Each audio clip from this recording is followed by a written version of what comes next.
కూడా డిస్క్లోజ్ చేయలేదు, ఏ రోజు కూడా ప్రెస్ మీట్ పెట్టలేదు, ప్రజలకు వివరించే ప్రయత్నం చేయలేదు. కానీ ఈ రోజు కూటమి ప్రభుత్వం వచ్చినాక ప్రెస్ మీట్లు పెడుతున్నారు, బయటకు వచ్చి మాట్లాడుతున్నారు. ఎందుకు ఇలా జరిగింది అనేది క్వశ్చన్. మ్యూట్ తీసి మాట్లాడండి రమేష్ గారు. చంద్రు గారు, ఇప్పుడు జగన్మోహన్ రెడ్డి గారు ప్రచారాన్ని కోరుకునే నాయకుడు కాదండి. చంద్రబాబు నాయుడు గారి లాగా ఎంత చేస్తే అంత ప్రచారం చేసుకునే ఉద్దేశం ఉన్న నాయకుడు జగన్మోహన్ రెడ్డి గారు కాదు. కాబట్టి ఆయన ఎప్పుడూ కూడా ప్రచారానికి దూరంగా ఉండేవాడు. ఇప్పుడు ప్రజల యొక్క అభివృద్ధి సంక్షేమం కోసం చూసాడు తప్ప జగన్మోహన్ రెడ్డి గారు వీళ్ళు మాట్లాడుతున్నట్టుగా ప్రచారం చేసుకోవాలని చెప్పి ఎప్పుడూ అనుకోలేదు. చంద్రబాబు నాయుడు గారు చేసుకునే ప్రచారం ఎలాంటిదో మన అందరికీ తెలుసు. ఇప్పుడు శ్రీనివాసరావు గారు మాట్లాడుతూ గతంలో కూడా నేను శ్రీనివాసరావు గారిని అబ్జెక్ట్ చేయడం జరిగింది. ఆయన విశ్లేషకుడుగా మాట్లాడటం అనేది నేను ఏ డిబేట్లను కూడా చూడను. కేవలం తెలుగుదేశం పార్టీ కండు వేసుకున్న నాయకుడిలాగా ఆయన మాట్లాడుతూ ఉంటారు. రమేష్ గారు వాస్తవాలు మాట్లాడాలి, వాస్తవాలు మాట్లాడాలి, క్రిమినల్స్ అనాలి, మంచి వాళ్ళు అనాలి, సంఘ సేవకులు అనాలి.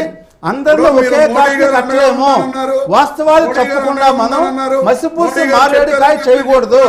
మీరు వాస్తవాలు చెప్తే పార్టీ నుంచి జగన్మోహన్ రెడ్డి గారు సస్పెండ్ చేస్తారు. కానీ నాకు ఆ పరిస్థితి లేదు, నేను ఇండిపెండెంట్ గా మాట్లాడుతున్నాను. కానీ మీరు నిజాలు చెప్తే జగన్మోహన్ రెడ్డి గారు మిమ్మల్ని యువజన శ్రామిక రైతు కాంగ్రెస్ పార్టీ నుంచి సస్పెండ్ చేస్తారు. మిమ్మల్ని మా నాయకుడికి నిజం చెప్పలేదు, ఆయన ఒప్పుకోడు, అబద్ధాలే ఆయన లక్ష్యం, ఆయన జీవితం అని మీరు ఒప్పుకోండి. మీరు అనుకూలంగా మాట్లాడొద్దు. మోడీ గారి గతంలో 2015లో అమరావతి శంకుస్థాపనకు వచ్చినప్పుడు చెప్పలేదా నేను ఈ రాష్ట్రాన్ని అభివృద్ధి చేస్తానని? ఎక్కడ చేశారు? రాష్ట్రాన్ని అభివృద్ధి చేస్తా ఉన్నారు మోడీ గారు. కానీ జగన్మోహన్ రెడ్డి గారు అడ్డుపడి నా కేసులు ఉంటే చాలు, నాకు రాష్ట్రం అవసరం లేదు, నా కేసులు నన్ను కాపాడండి, నేను జైలుకి వెళ్ళొద్దు అని ఢిల్లీ పోయి ఏ రోజు కూడా రాష్ట్రం గురించి ఆలోచించలేదు, పోలవరం గురించి ఆలోచించలేదు, అమరావతి గురించి ఆలోచించలేదు, దేని గురించి జగన్మోహన్ రెడ్డి గారు ఆలోచించలేదు. మోడీ గారు ఆ రోజు ఆంధ్రప్రదేశ్ ని డెవలప్ చేయడం ప్రయత్నం చేస్తే ఇక్కడ ముఖ్యమంత్రిగా ఉండి ఆయన రాష్ట్రానికి మాకు ఏ విధమైన నిధులు అవసరం లేదు, అమరావతికి రూపాయి అవసరం లేదని స్వయంగా లేఖ రాశారు. ఒక ముఖ్యమంత్రి మాకు రాజధాని అవసరం లేదు, మేము రాజధాని కోసమని మీరు డబ్బులు ఇవ్వాల్సిన లేదని ప్రధానమంత్రికి ముఖ్యమంత్రి లేఖ రాసిన మాట వాస్తవమా కాదా?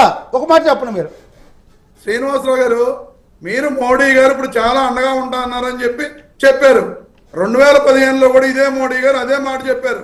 మరి 2015 నుంచి 2019 మధ్య అమరావతి నిర్మాణం ఎందుకు చేయలేకపోయారు? ఆ రోజు ఇదే మోడీ గారితో డిఫర్ అయ్యి భార్యనే చూసుకోలేను, రాష్ట్ర ప్రభుత్వం సహకరించాలి, కేంద్ర ప్రభుత్వం డెవలప్ చేస్తానికి సిద్ధంగా ఉంటే రాష్ట్ర ప్రభుత్వం సహకరించకుండా మాకు అమరావతికి రూపాయి ఇవ్వాల్సిన పని లేదని స్వయంగా ముఖ్యమంత్రి కేంద్ర ప్రభుత్వం లేఖ రాసినాక ఇంకా ప్రధానమంత్రి గారు ఏం చేస్తారు? అది చెప్పలేరు మీరు. ఆ రోజున మోడీ తప్పు చేశాడని చెప్పండి. మోడీ గారు తప్పు చేయలేదు, జగన్మోహన్ రెడ్డి గారు మాకు రాష్ట్రానికి నిధులు అవసరం లేదు అని చాలా స్పష్టంగా లేఖ రాశారు. అమరావతి రూపాయి అవసరం లేఖ రాశారంటే ప్రపంచ బ్యాంకు మీరు తప్పులు లేఖలు రాశారు. అమరావతి రూపాయి ప్రపంచ బ్యాంక్ కి జగన్మోహన్ రెడ్డి గారు తప్పులు లేఖలు రాశారు. ఈ రోజు కూడా రాస్తున్నారు, ఈ రోజు కూడా మీరు తప్పులు లేఖలు రాస్తున్నారు. విశ్లేషకుడు ఆగండి. రైట్ చెప్పండి రమేష్ గారు, చెప్పండి. శ్రీనివాసరావు గారు చెప్తూ లా అండ్ ఆర్డర్ చాలా బాగుందని చెప్పారు. ఈ రోజు కడప జిల్లాలో మైలవరం మండలంలో 4 ఏళ్ల పసిపాపని రేప్ చేసి మర్డర్ చేసి అక్కడ పడేస్తే దిక్కులేదు. లేదండి, దానికి సంబంధించి అరెస్ట్ కూడా జరిగింది. రమేష్ గారు తప్పు చెప్పకూడదు, అరెస్ట్ కూడా జరిగింది. వేల మంది పోలీసులు సెక్యూరిటీ పెడితే ఇవన్నీ ఎవరు చేయకూడదు. చేసిన తప్పుని మనం తప్పు అని చెప్పాలి. కాంగ్రెస్ పార్టీ కార్యకర్తను తీసుకెళ్లి పల్నాడు జిల్లాలో పోలీస్ స్టేషన్ కూడా తీసుకెళ్లకుండా పక్కన ఉన్న ఒక ఫ్లాట్ రమేష్ గారు అది కాదు. జగన్మోహన్ రెడ్డి గారు కిడ్నాపర్లుగా మార్చాడండి. ఐపీఎస్ ఆఫీసర్లు జగన్మోహన్ రెడ్డి గారు కిడ్నాపర్లుగా మార్చాడు. దానికి సమానం చెప్పండి. ముందు మీరు కాదంబరి కిడ్నాపర్ ఐపీఎస్ ఆఫీసర్స్ ని కిడ్నాపర్ గా మార్చిన మాట జగన్మోహన్ రెడ్డి గారు వాస్తవమా కాదా? దానికి చెప్పండి.